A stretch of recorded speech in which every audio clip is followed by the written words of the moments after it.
Hey everyone, Kavemi here with another Reddit story. Today's is about a teenager whose parents hated him and refused to take him to the hospital during a medical emergency because they needed to stop for a cheap phone charger. He almost died, and now he's seeking justice by taking them to court. It's a shocking story of neglect. Settle in, enjoy the Minecraft in the background, and let's start. My mum stopped at a store for a $20 charger while my appendix burst. Please. Hospital, I begged before she locked me in. Now I'm taking her to court. My mum and stepdad have always disliked me because I looked like her biggest enemy, my biological father. I didn't want to call them when I felt a sharp pain in my lower right stomach during math class. After my forehead felt hot, I had to text the family group chat. Were you skipping school? My stepdad, Bill, asked first when he finally picked me up, which took 25 minutes. My sister turned up the radio before I could answer. Why are you here? I managed to ask. We were having a fun family day, she beamed. You interrupted? Mum sneered. My stomach hurt sharply, like it was being burned inside. Mum turned from the front seat, her eyes narrowing as usual when she looked at me. You better not be doing this for attention.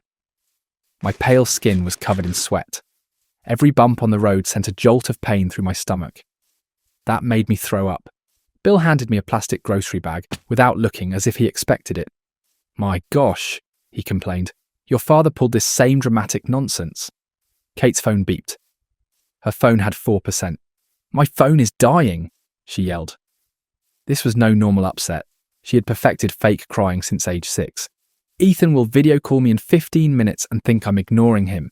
He'll ask that chemistry girl to the dance instead of me. I could feel something inside me getting worse every second.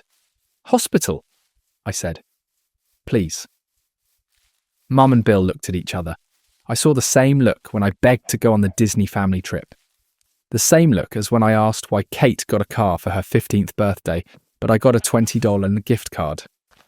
There's a tech store right there, Mum added, pointing to the blue sign on the right. We can quickly get her a portable charger. I thought I heard her wrong. Despite the pain and nausea, I lifted my head. What? It'll just take a second, she added, telling Bill to park. Please. No. I barely managed to speak. My throat felt tight. Bill looked at me with disgust in the rearview mirror. Stop acting like your dad. 5 minutes won't kill you. They acted fast. Mum opened her door. Kate ran out, still crying about Ethan, and Bill locked the car with me inside like a dog. A building pressure, with nowhere to go, replaced the burning pain. I felt it like a water balloon, bursting inside me. No relief, just wrongness. Fire rushed from my stomach to my chest. I knew what happened. Your body tells you when something breaks, even at 15 without medical training. I couldn't dial emergency numbers because my hand kept shaking. I saw Mum comparing 2 chargers through the store window. Kate looked at phone cases. Bill checked his watch because the football game started at 3:45. Not because he was worried about me. I passed out after hearing the car door open. Bill, is he breathing? Mum asked. Yes, Kate, but we have to go. I haven't charged my phone. I woke up in the hospital 2 days later. I heard my mum's fake worry from the hall through the medicine. We rushed here the second we knew something was wrong, she said. We only stopped for 2 minutes because Kate has bad anxiety and needed pharmacy medicine.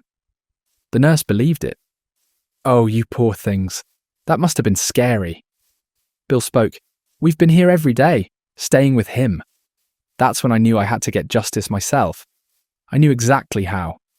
In our family group chat, I typed, "Thank you for saving my life, Mum." I sent something different. My family wasn't told.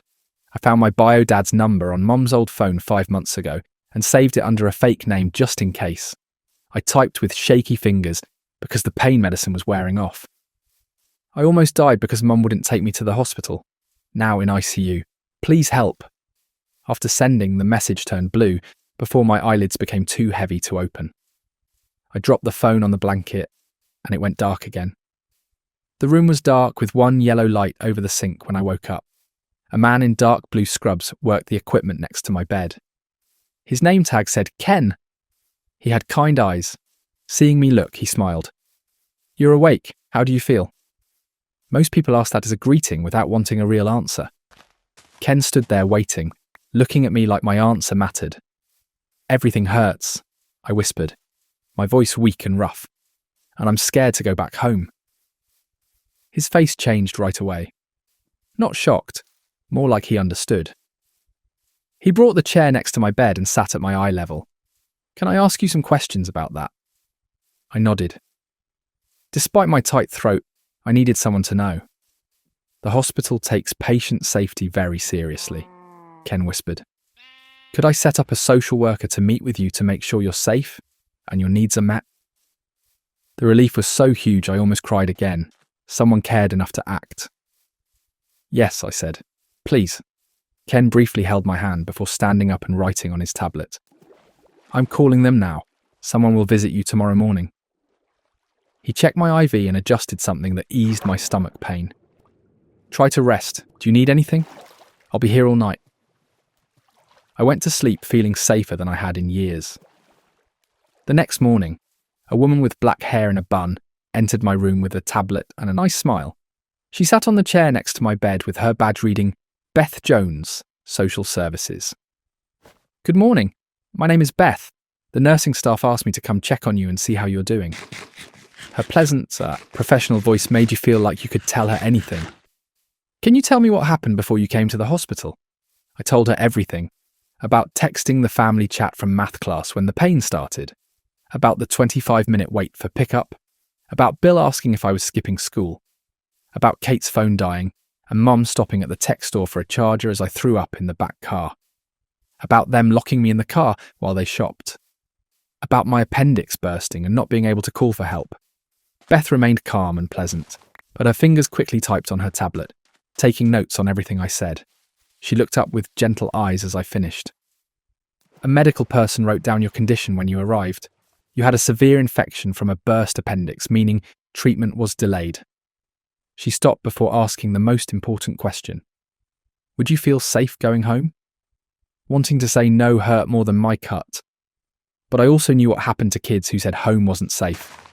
Maybe foster care or forced family therapy, where Mum would blame me for everything. My final answer was, "I don't know," which was honest. Beth nodded like that answer was enough. "My report will include this information. Your medical team and I will decide the best next step." She stood but left her card on my bedside table. "If you need anything or remember something else to tell me, call that number anytime." I checked the time on my phone after she left. I had a text from the fake school contact I'd saved as Mr. Davis, who was actually my bio dad, Mark Stone. "I'm driving 3 states now, but I'll be there tomorrow morning. Are you okay? Please confirm you're safe." Before stopping, I cried. Someone who barely knew me, who Mum had kept away from me my whole life, was dropping everything and driving all night to come to me. My mother was probably watching cooking shows at home and complaining about how I ruined her week. I couldn't stop crying. Another nurse checked on me and asked if I was hurting. I shook my head because I couldn't explain that these were tears of relief, the kind that come when you know you're not alone. Mum's fake nice voice with teachers and doctors made everyone think she was a great mother, and I heard it in the hall before I met her that afternoon. Deep, angry mumbling came from Bill's deeper voice. Kate followed them in, always looking at her phone. Mum wore her worried parent face, eyebrows pulled and lips down. But when she saw Beth's business card on my bedside table, her face changed. Her jaw tightened and eyes hardened. She read the card and stared at me with the look I knew too well. That I'd done something wrong just by existing. "What's this about?" Despite trying to sound casual, her voice was harsh. Bill looked annoyed as he crossed his arms behind her. I kept my face and voice calm. "Social workers are helping with my care after I leave to make sure I have what I need when I go home." It wasn't a lie, just not the whole truth. Bill clenched his teeth and a cheek muscle twitched. A nurse walked by, looking into the room so Mum couldn't react.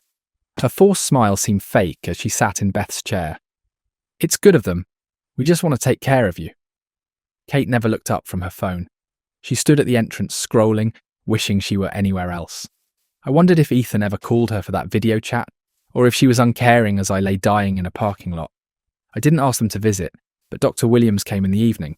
The surgeon who operated on me was tall, grey at his temples, and had tired eyes from too many emergency cases. He looked at my computer chart and read about my healing, mostly to himself. His next sentence froze the room. The surgery notes show your appendix burst at least 2.5 hours before you arrived at the hospital. He looked up from the screen, switching his gaze between me and my parents. How long did you have symptoms before coming in? I've been waiting for this since I woke up and heard Mom lie to the nurses in the hall. I spoke clearly and calmly to make sure I was understood. I texted them from school when the pain started. It took 25 minutes to pick me up. I asked to go to the hospital, but we stopped at the tech store for Kate's phone charger. They locked me in the car while shopping. My appendix burst. While I talked, I watched Mum's face lose colour and then turn red and angry. Bill's hands were fists at his sides. Kate finally looked up from her phone, eyes wide. Dr. Williams's eyes changed despite his calm face. He spent a long time typing notes on my chart. Still typing, he replied, "I'll be working with social services regarding your case." He left without telling my parents anything else. The deep, scary quiet after he left felt alive. Mum opened her lips to speak, but another nurse came to check my vital signs. Bill pulled Mum toward the door, grumbling about coffee. Kate followed silently. She glanced at me before leaving. Her face changed briefly, maybe guilty or scared. After she left, I was alone with the machines beeping, my heart racing, and the understanding that I had started something that couldn't be stopped. The machines beeped steadily as I counted the small holes in each ceiling tile square. My IV drugs made my body heavy, but my mind wouldn't rest. Around 8:30 that night, Ken returned to work and checked my vital signs in my room. He softly adjusted things on the bed and wrote notes on his tablet. After finishing, he sat down in Beth's chair like he had something important to say.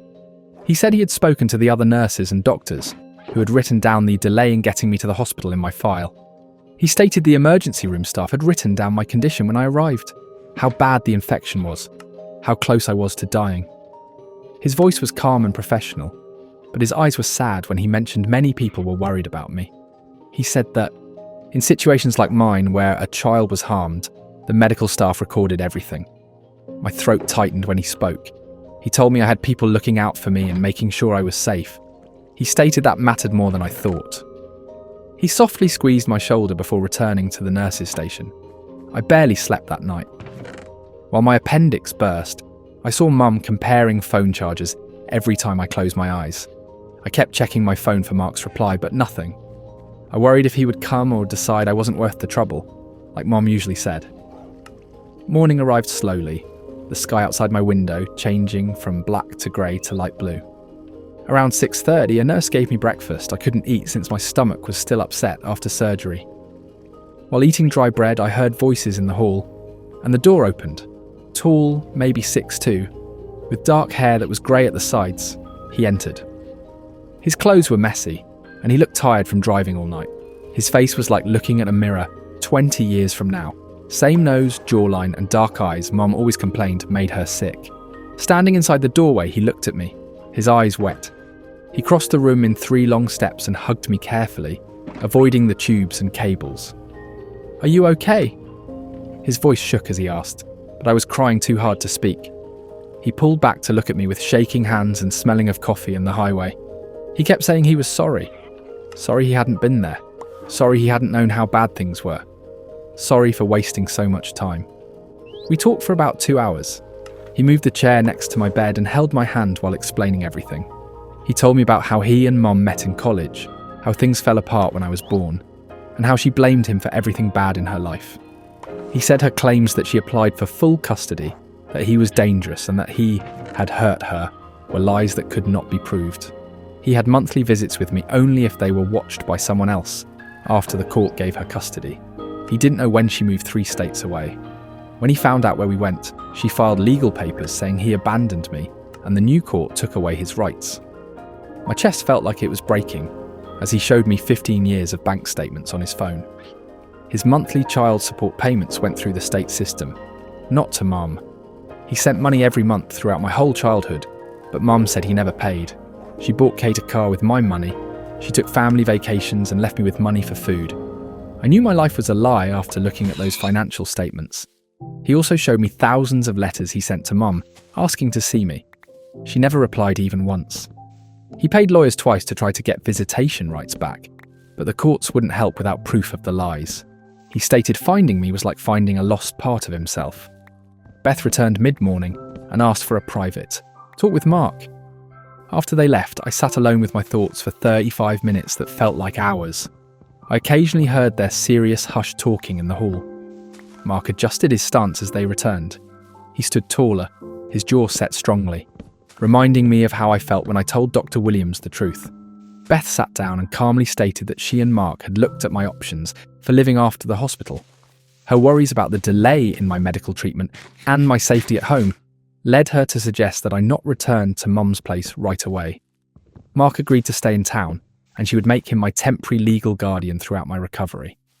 She mentioned a home check, child services, and family court. They felt like strong bricks in my wall between Mum and me. Beth stated a child services investigator would question everyone at Mum's house, which would take time. She claimed she'd keep me safe until everything was fixed, and I believed her. Mark gripped my hand again, and I held it tight. Mum visited me in the afternoon and found Mark close to my bed. I saw her face go through 5 expressions in 2 seconds: shock, rage, and that fake nice smile she used when others were watching. She asked him what he was doing in a pleasant voice that didn't match her look. Mum's fake smile broke as Mark stood up and announced he was seeing his son. "He has no rights and abandoned me," she yelled. "How could he show up now?" Mark maintained a steady tone when he said he had bank documents proving he had paid child support for 15 years. Mum yelled that he was a liar, that the courts had ended his rights, and that she'd call security, becoming red in the face. 2 security guards arrived, but not to take Mark. They asked them to discuss matters in a separate conference room, away from patients. Mum seemed ready to fight, but the guards weren't asking. I was alone with Bill and Kate after they took my parents away. The heavy quiet was unpleasant. Without looking at me, Bill crossed his arms at the window. Kate was constantly at the entrance, scrolling on her phone, but she glanced up and we looked at each other briefly. She apologised in a low voice. She said it without looking up from her phone, and I wasn't sure if she meant sorry for the tech store stop or 15 years of being treated badly. Maybe both, maybe neither. Bill was silent. Mark slept at a nearby hotel and visited daily during allowed hours for 2 days. The doctors carefully checked my wound and blood tests to make sure the infection was gone. After I woke up on the 3rd day, Dr. Williams thought I was healing enough to go home. He gave me a long list of instructions for wound care, including keeping the cut clean and dry and checking for infection. He prescribed painkillers and antibiotics, and banned hard lifting, running, jumping, or gym class for 3 weeks. He talked about diet, starting with small, plain meals, and slowly adding new things. Beth arrived with discharge papers and a ECDR plan. She had worked with Mark and the hospital's social workers. Instead of returning to Mum's house, I'll stay at Mark's motel. It was supposed to be about care after surgery and watching my recovery, but we all knew it was about keeping me away from Mum. Her reports used formal words like appropriate assistance and medical monitoring. Beth said Mum would get copies of all the paperwork and can fight it legally. This was the situation for now. Mum fought back instantly and strongly. She arrived when I was getting ready to leave and threatened legal action. She stated she would sue the hospital and call the police because Mark had no custody rights. Mark remained calm as she shouted. When he explained that he had been paying child support for 15 years without visits, that he had real worries about my safety, and that the hospital's social workers' report supported his side, his voice was steady and reasonable. He stated the medical data showing the treatment delay was clear, and she should talk to her lawyer before threatening. Mum turned purple and looked like she might hit him. Mum was told to leave by a nurse before security got involved. Bill pushed her toward the door as she yelled about how this wasn't over, how she'd fight, and how I was tricked. Mark handed me clothes and I saw my mother leave the hospital crying from the side of the bed. Kate followed them, staring at the floor. The hotel room Mark rented was simple but clean and quiet. 2 double beds with blue blankets, a little table by the window, and a TV on the wall. He had filled the little fridge with ginger ale, crackers, and plain bread that morning, which Beth thought would be easy on my stomach. He propped cushions behind me and made me comfortable on the bed closest to the restroom. He set up my medicine on the nightstand using his phone's alarm system and dosage reminders. He gave me the remote and told me to watch whatever on TV. We watched a cooking competition we didn't care about, but it didn't matter. What mattered was his asking me every 20 minutes whether I needed anything, was in pain, or was hungry. What mattered was his getting up to buy me more ginger ale without me asking. What mattered was how he adjusted my pillows as I moved around to get comfortable. I was treated like a person for the first time in 15 years. I fell asleep that afternoon feeling safer than ever before at home. Tom brought a backpack full of schoolwork and school news that night. Tom was worried seeing my father for the first time, but Mark welcomed him in, and they shook hands. In bed with my laptop, I tried to catch up on English class reading. Tom placed his backpack on the other bed and began pulling out folders and papers to explain what I missed in each lesson. He paused mid-sentence and looked at Mark, who was adjusting my pillows again. Tom opened his eyes and leaned closer, whispering. He asked if this was my dad, seeming surprised and even relieved. Tom's face smiled, broadly when I nodded. He suggested it was time I got lucky. Mark smiled and offered Tom pizza for supper, asking what toppings he preferred. They got pizza while I ate boring meals for 2 hours. Tom kept me updated on school drama and presented the situation like it was normal, like having my bio dad suddenly in my life wasn't strange. His relaxed acceptance made things feel more real and less scary. Beth advised me to write down my recovery progress. She suggested it would help if I had questions about my care later. I wrote down everything Mark did to check my incision twice a day for redness, swelling, or infection over the following several days. How he never allowed me to miss a dose of my medicine, even if I felt good. Because the doctor ordered it, Dad gave me small, plain meals that were boring. How he repeatedly asked how I was feeling, if I needed anything, and if the pain was getting worse. He did my laundry at the hotel laundromat and bought me new clothes because Mum only brought what Mum packed. To avoid falling behind in school, I wrote about him setting up a tutoring plan and finding the best follow-up doctors. Mark treated me like my health, safety, and future mattered in every journal entry.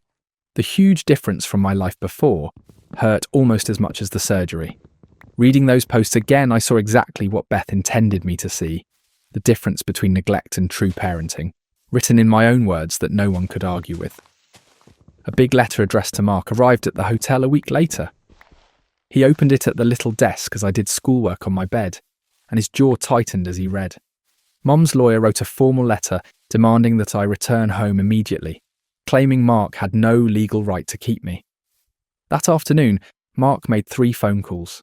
His lawyer asked the hospital for copies of my medical records, pushed Beth to write a report about her worries, and filed an emergency request for custody change with the family court.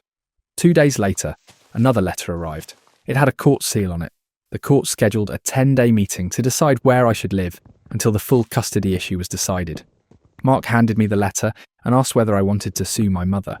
I looked over his logbook, pill bottles and little fridge full of safe meals for my healing stomach. Then I looked at him and answered, yes. Mark drove me to my old school for the first time 2 weeks after surgery. I got tired faster, and my incision hurt when I moved wrong. I struggled to focus in history class by 3rd period. My teacher wrote to the school counsellor about my falling asleep. I'd never met Sarah Parker. She had a comfy couch instead of hard plastic chairs in her office at the front door with plants around. She served me water and asked how I was feeling when I sat down. I told her I was okay and catching up on schoolwork. She looked at me patiently and said she'd heard from my teacher about my falling asleep and knew I'd been in the hospital. Her non-judgmental question helped everything rush out. While dying in the back seat, I told her about the appendix bursting and the tech store stop. I told her about waking up in the ICU and hearing Mum lie to the nurses.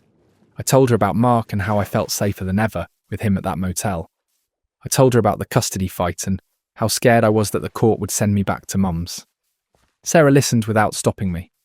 When I finished talking, she paused. She stated that she was a required reporter, meaning she had to report child abuse or neglect to the police. She requested permission to write down what I said and put it in the court case. I agreed immediately. Sarah called Beth the same day. Beth texted Mark that evening, stating school officials supporting her worries was helpful. I was more certain when a counsellor from my school confirmed my neglect. Sarah also helped me with school adjustments. I had extra time on all my projects until I healed. I was allowed to leave class and visit the nurse if I was hurt. I had a pass to arrive late to 1st period if I required more rest in the morning.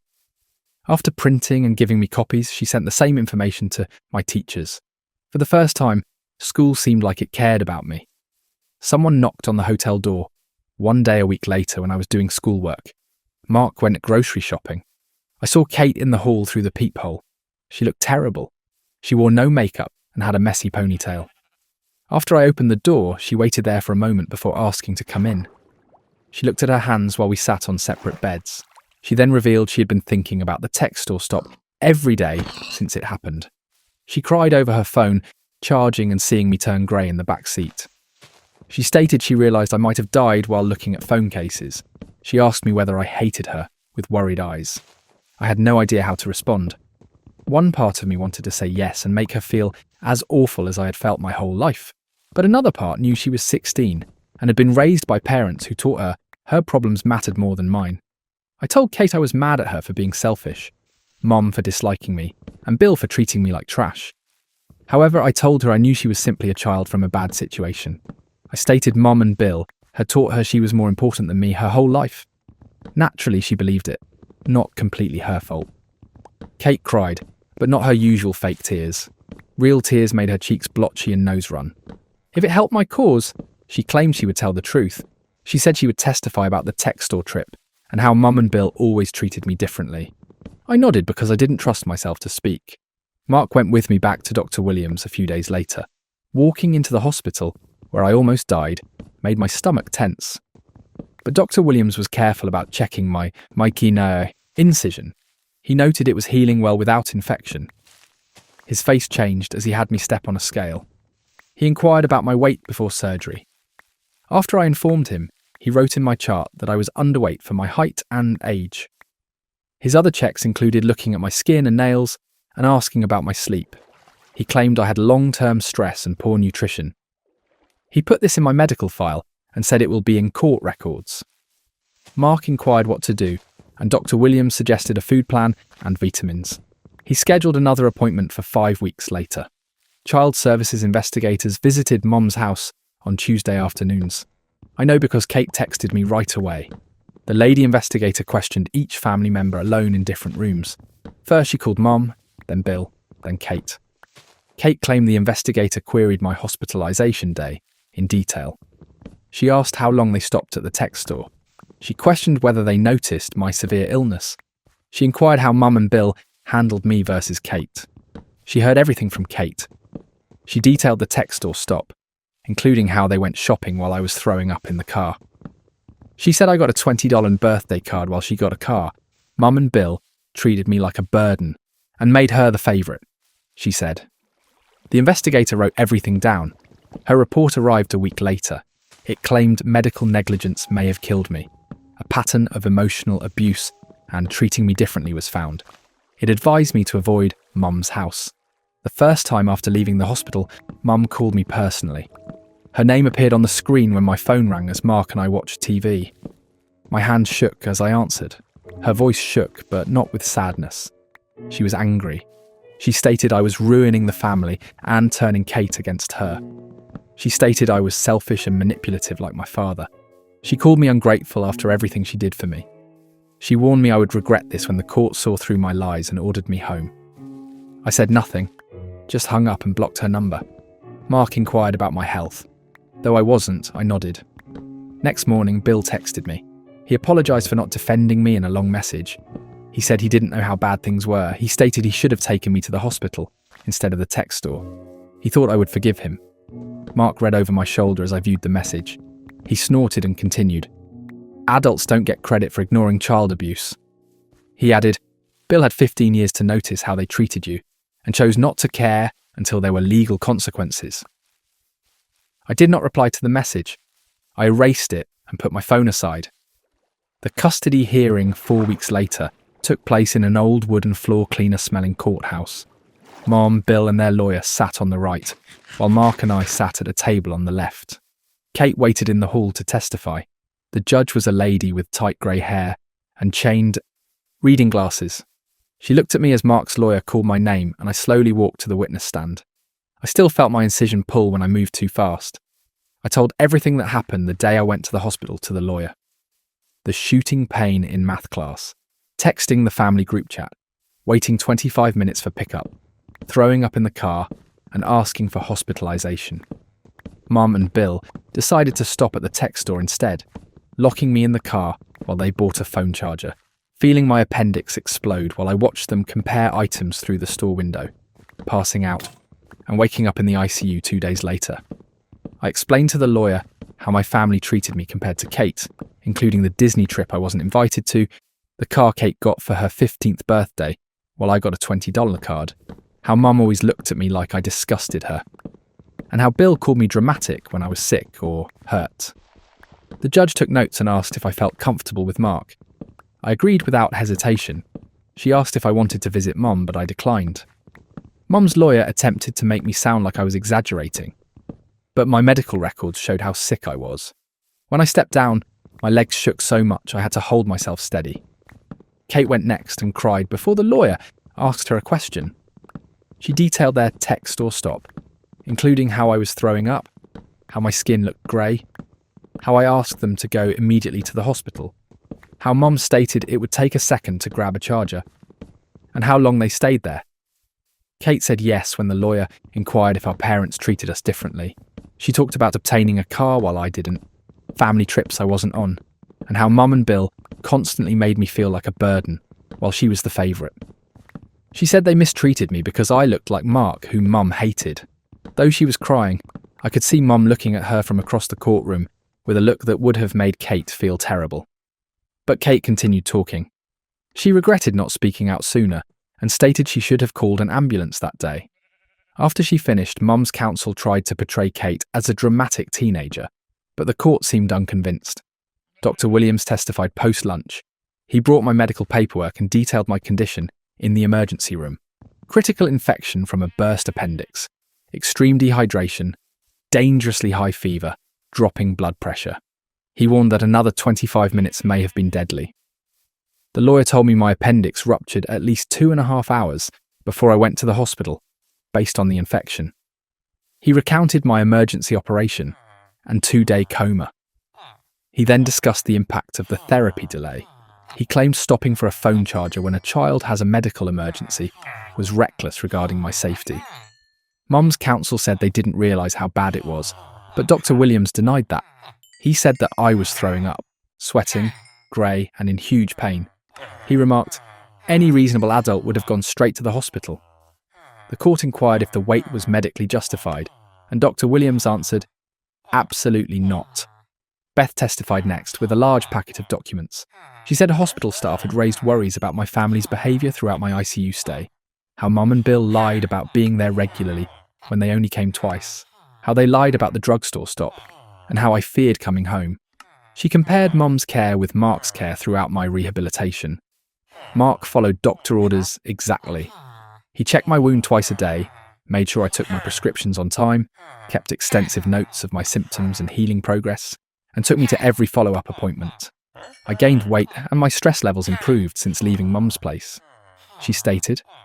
Beth stated that I had suffered medical negligence that risked my life and continuous emotional abuse through being treated differently when the lawyer questioned about her professional opinion. She advised me to avoid Mum's place. Mum's lawyer came up and said this was one mistake, an isolated instance of bad judgment under stress, not a pattern of abuse.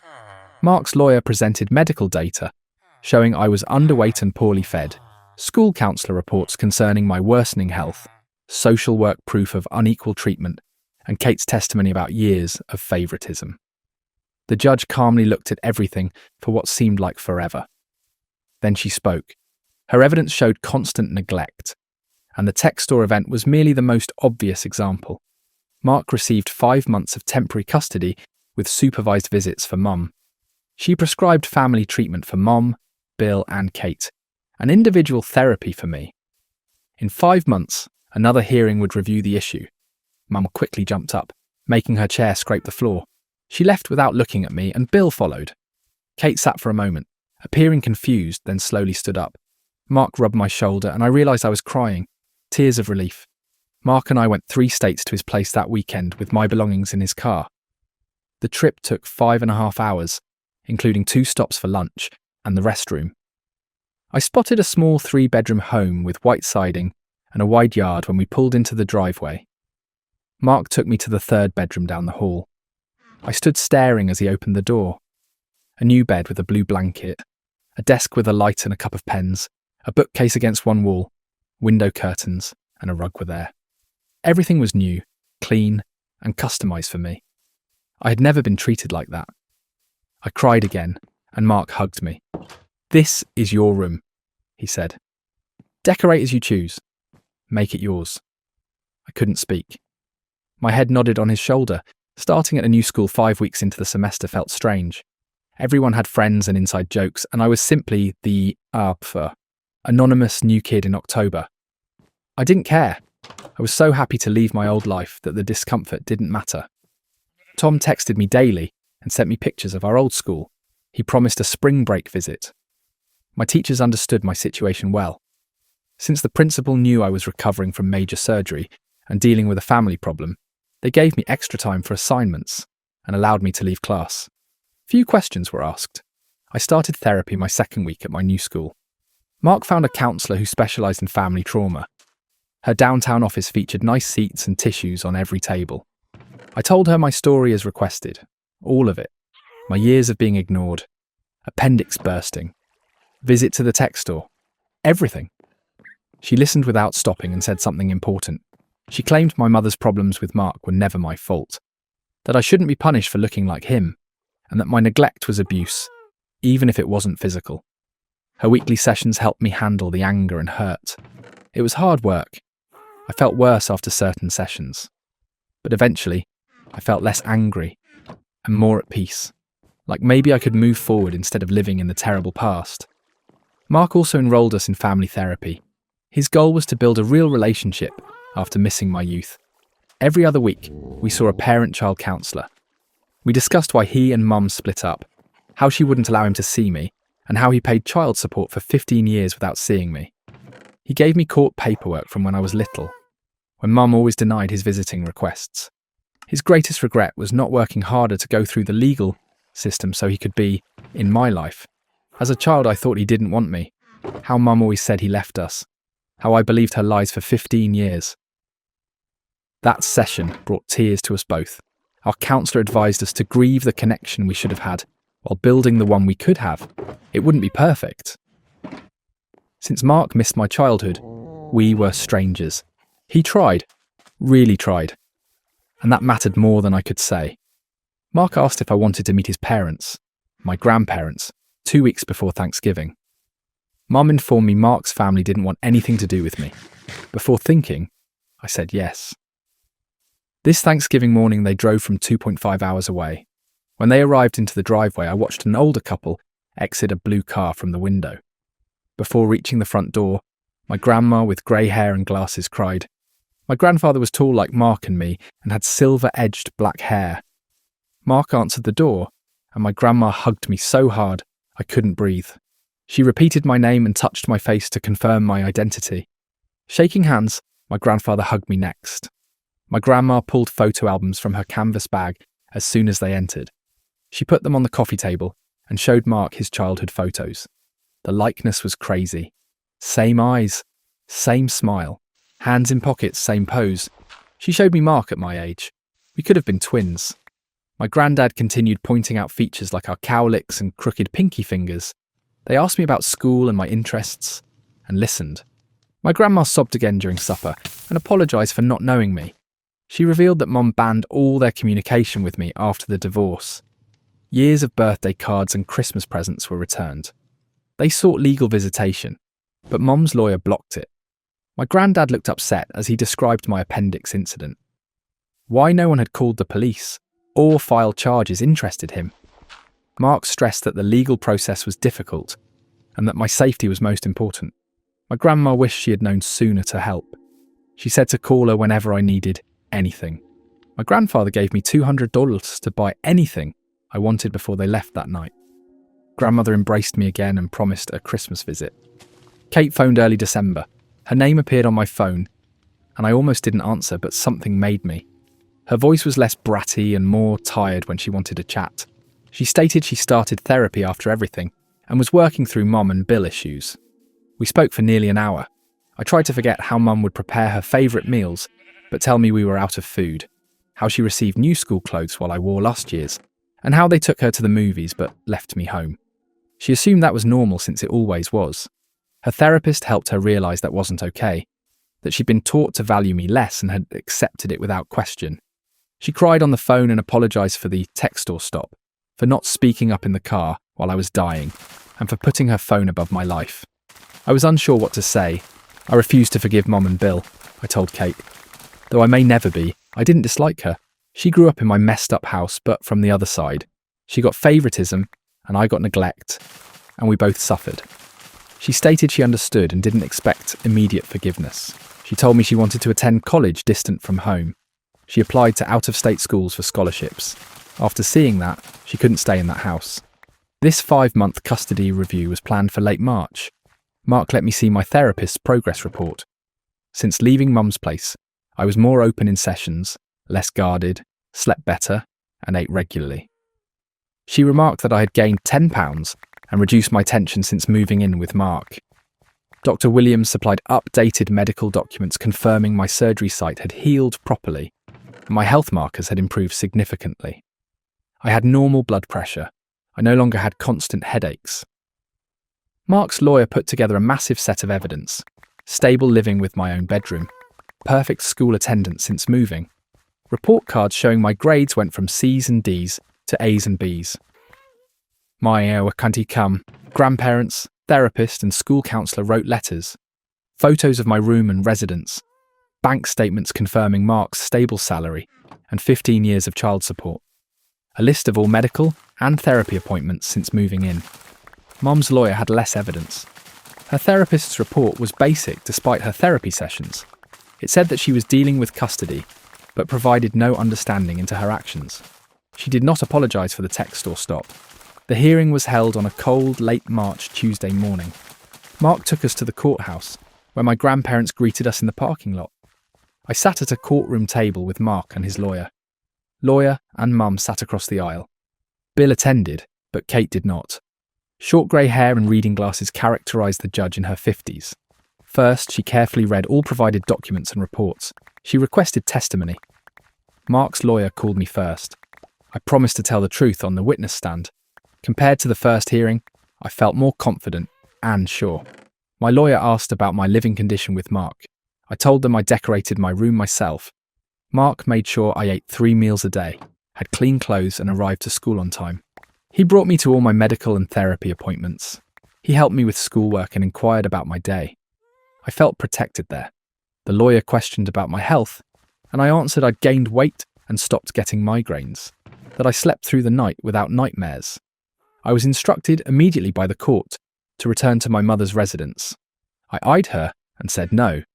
I said, honestly, I don't know, when she inquired if I would see Mum. Maybe later, but not now. Mum's lawyer asked me about missing my family and old school, but I said I was happier, healthier, and safer here. The judge reviewed everything during a 15-minute break. Her choice was announced when she returned. Mark received full legal and physical custody. At 15, my preferences mattered, and I was doing well in his care, she added. Mum had lied about her neglect, which made her worry it could happen again. The medical evidence of delayed therapy worried her. She stated I could visit Mum whenever I wanted, but not pressured. If she continued therapy and improved, Mum may request supervised visitation. I must stay with Mark forever for now.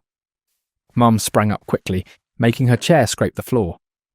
She left without looking at me, and Bill followed. Kate sat for a moment, appearing confused, then slowly stood up. Mark rubbed my shoulder, and I realised I was weeping, tears of relief. Mark and I went 3 states to his place that weekend, with my belongings in his car.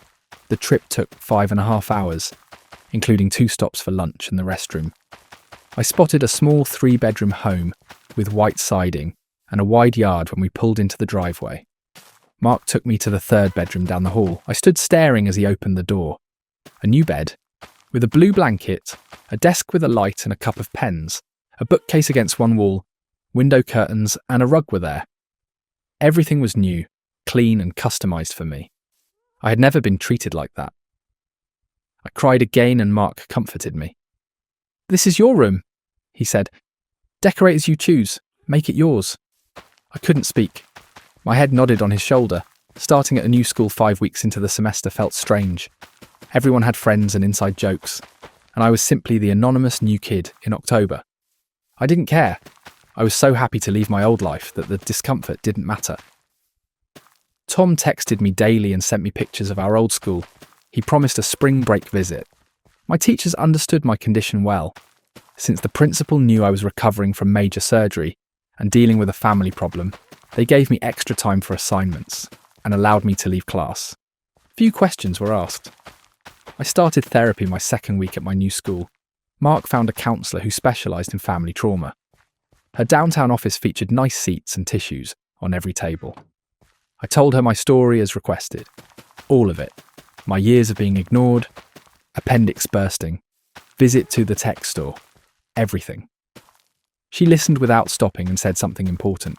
She claimed my mother's problems with Mark were never my fault, that I shouldn't be punished for looking like him, and that my neglect was abuse, even if it wasn't physical.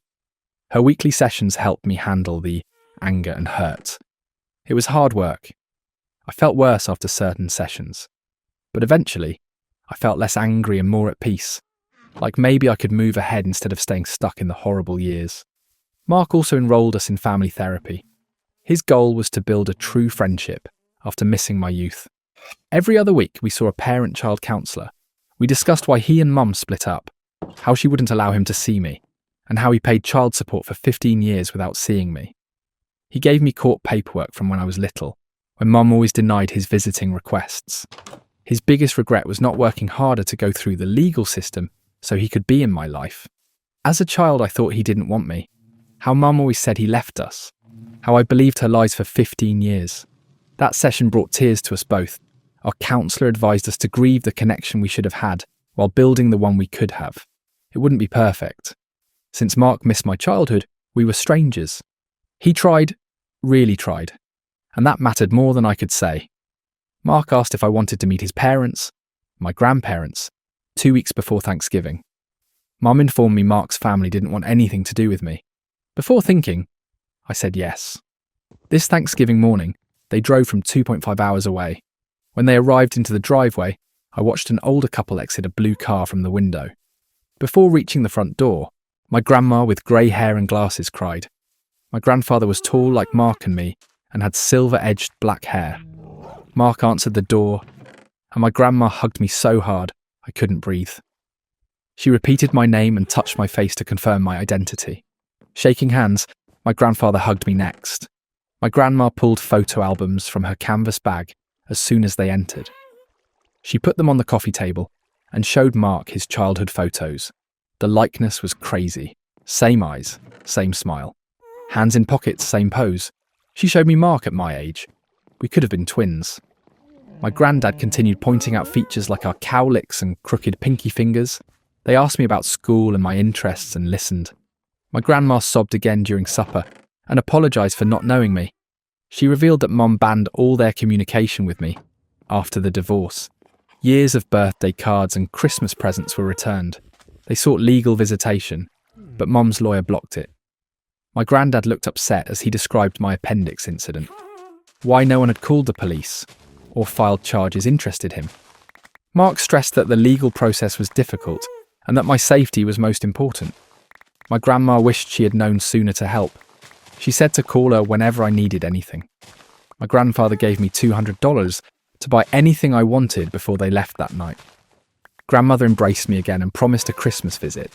Kate phoned early December. Her name appeared on my phone and I almost didn't answer, but something made me. Her voice was less bratty and more tired when she wanted to chat. She stated she started therapy after everything and was working through Mum and Bill issues. We spoke for nearly an hour. I tried to forget how Mum would prepare her favourite meals, but tell me we were out of food, how she received new school clothes while I wore last year's, and how they took her to the movies but left me home. She assumed that was normal since it always was. Her therapist helped her realise that wasn't okay, that she'd been taught to value me less and had accepted it without question. She cried on the phone and apologised for the tech store stop, for not speaking up in the car while I was dying, and for putting her phone above my life. I was unsure what to say. I refused to forgive Mum and Bill, I told Kate. Though I may never be, I didn't dislike her. She grew up in my messed up house, but from the other side. She got favoritism and I got neglect, and we both suffered. She stated she understood and didn't expect immediate forgiveness. She told me she wanted to attend college distant from home. She applied to out-of-state schools for scholarships. After seeing that, she couldn't stay in that house. This 5-month custody review was planned for late March. Mark let me see my therapist's progress report. Since leaving Mum's place, I was more open in sessions, less guarded, slept better, and ate regularly. She remarked that I had gained 10 pounds and reduced my tension since moving in with Mark. Dr. Williams supplied updated medical documents confirming my surgery site had healed properly and my health markers had improved significantly. I had normal blood pressure. I no longer had constant headaches. Mark's lawyer put together a massive set of evidence. Stable living with my own bedroom. Perfect school attendance since moving. Report cards showing my grades went from C's and D's to A's and B's. My grandparents, therapist and school counsellor wrote letters. Photos of my room and residence. Bank statements confirming Mark's stable salary and 15 years of child support. A list of all medical and therapy appointments since moving in. Mum's lawyer had less evidence. Her therapist's report was basic despite her therapy sessions. It said that she was dealing with custody, but provided no understanding into her actions. She did not apologise for the text or stop. The hearing was held on a cold, late March Tuesday morning. Mark took us to the courthouse, where my grandparents greeted us in the parking lot. I sat at a courtroom table with Mark and his lawyer. Lawyer and Mum sat across the aisle. Bill attended, but Kate did not. Short grey hair and reading glasses characterised the judge in her 50s. First, she carefully read all provided documents and reports. She requested testimony. Mark's lawyer called me first. I promised to tell the truth on the witness stand. Compared to the first hearing, I felt more confident and sure. My lawyer asked about my living condition with Mark. I told them I decorated my room myself.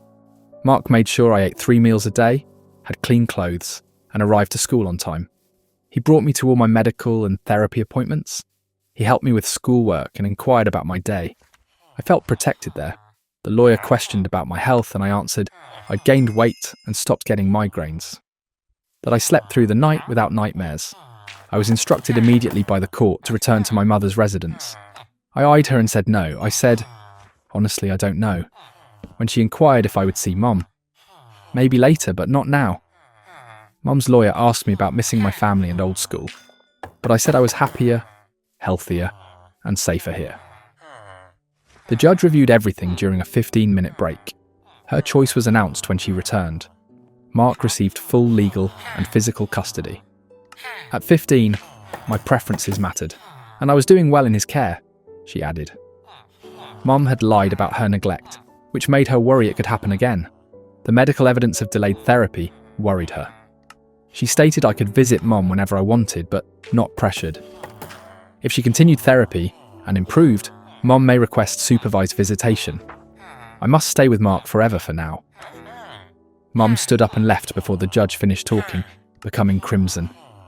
Bill sat, staring at the floor. Michael gripped my shoulder while my grandparents cried happy tears behind us. The lawyer congratulated Mark and shook his hand. We departed after signing documents. Mum missed the judge signing the custody order at the conclusion of the hearing. Just sent her lawyer. Bill was in the back row but didn't look or talk to me. Kate texted me after court.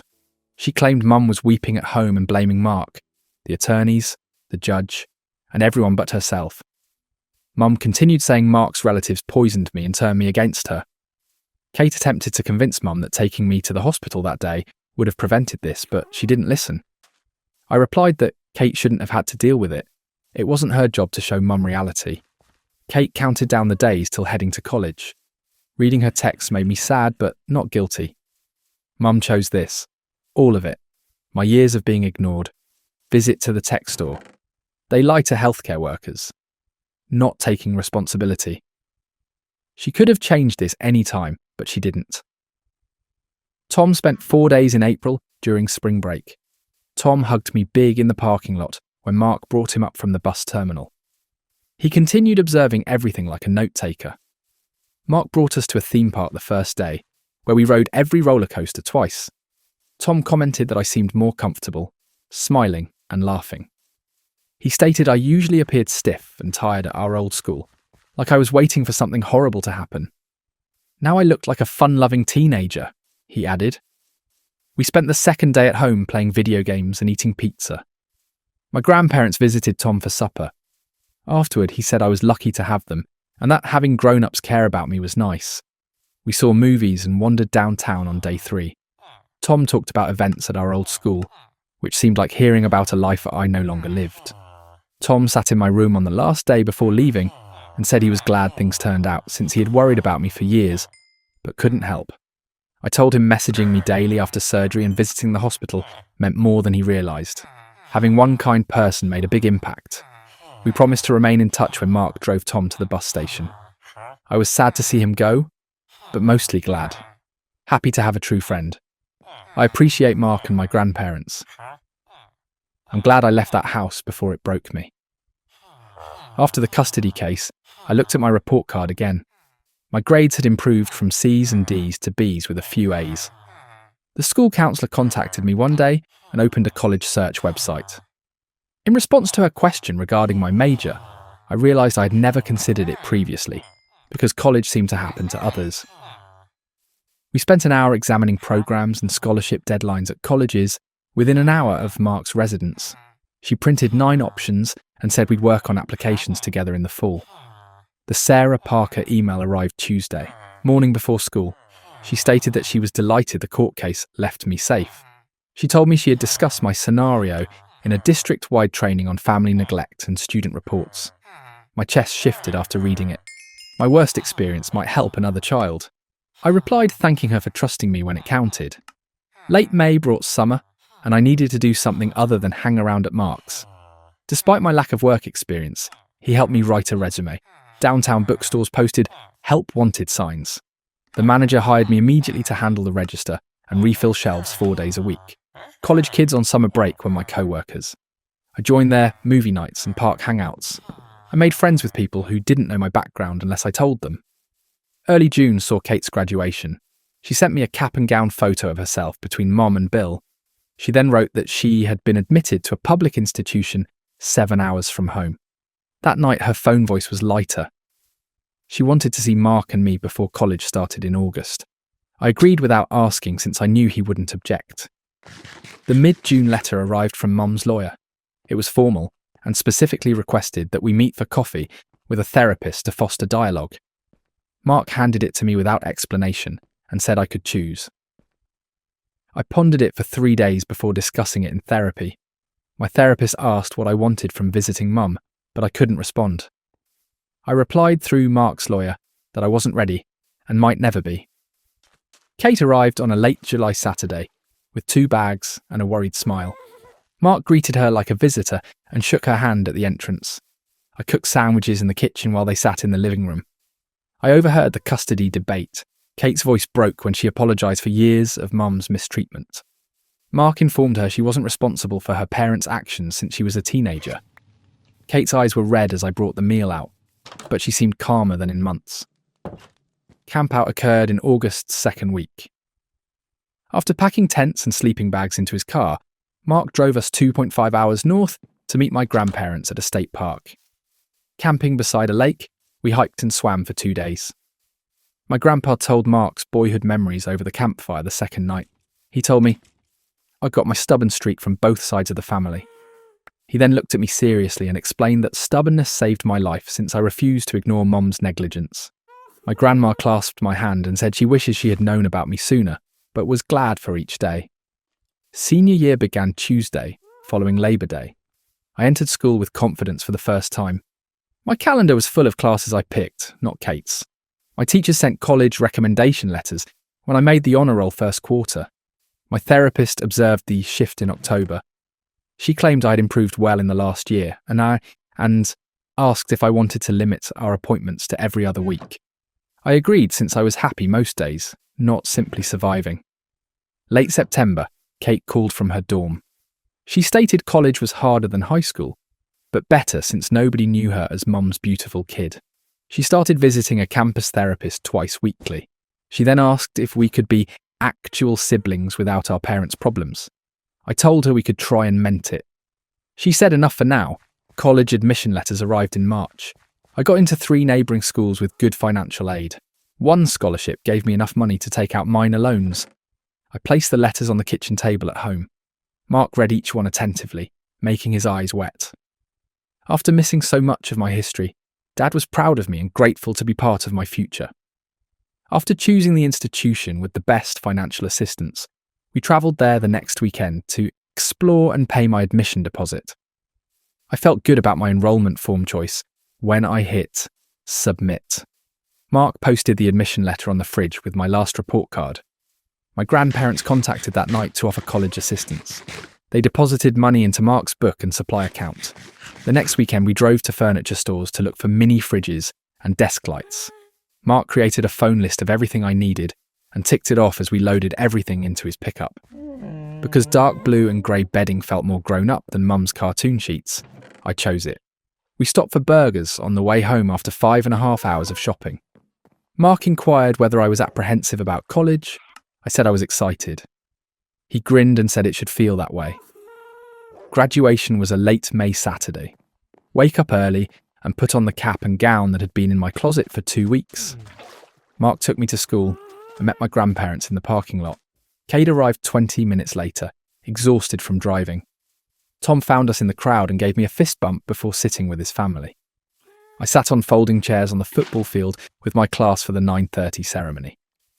After being called, I crossed the stage and shook the principal's hand.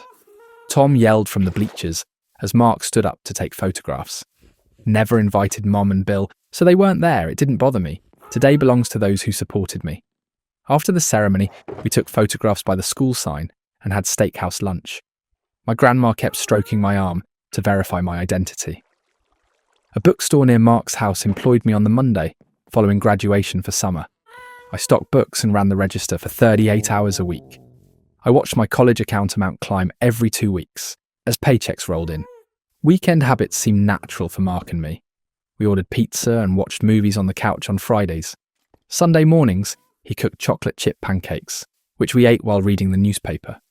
Most evenings, we walked his dog around the neighbourhood. Simple things were more meaningful than large gestures because they were constant and authentic. Moving day was a very hot August morning. During my final room check, Mark carried things into his car. We drove 40 minutes to university and parked outside my dorm. It took 3 trips to get everything to my second-floor room. Mark helped me put the bed and desk beside the window. He looked around from the doorway after unpacking. He hugged me and apologised for missing so many years, but welcomed each new day. I said he saved my life by visiting that hospital. Both knew it was true. I finally had a family and a promising future. That's the end of today's story. Thanks for being with me as we followed the journey of finding safety and building a real family after years of abuse. Tell me in the comments what you thought, and stay tuned for more Reddit story videos with the usual Minecraft scenes in the back. I'll see you next time.